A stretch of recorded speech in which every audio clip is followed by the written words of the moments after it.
महापौर पालिका निवडणुकीसाठी भाजपच्या प्रचाराचा नारळ फोडण्यासाठी मुख्यमंत्री देवेंद्र फडणवीस हे पोहोचलेत। चंद्रपुरात देवी महाकाली मंदिरात भाजप लोकप्रतिनिधी पदाधिकाऱ्यांनी फडणवीसांचं स्वागत केलं।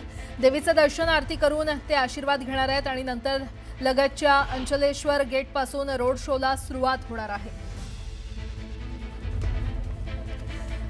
आणि या संदर्भात अधिक माहिती देत आहेत आमचे प्रतिनिधी हैदर शेख आपल्यासोबत जोडले गेलेले आहेत।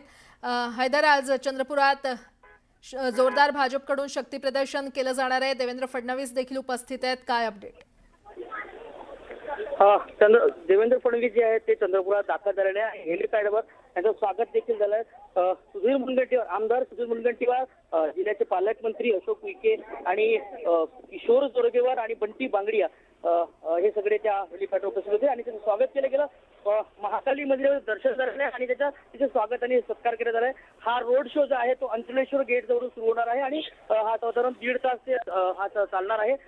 एकंदरीत जी वादाची पार्श्वभूमी झाली होती सगळ्या या तिकीट वाटप संदर्भातला सगळं शांत करण्यासाठी मुख्यमंत्री आज पोहोचलेले आहे आणि एकाच ठिकाणी सगळे जे नेते आहेत ते ज्यांचे वाद झाले होते ते एकाच मंचावर आहे, एकाच ठिकाणी आहे आणि कुठेतरी देवेंद्र फडणवीस यांना आज कानमंत्र देतील का हे एकजुटीनं पुढे जाण्यासाठी हे बघणं महत्वाचं आहे। बरं हैदर, धन्यवाद या सविस्तर माहितीसाठी।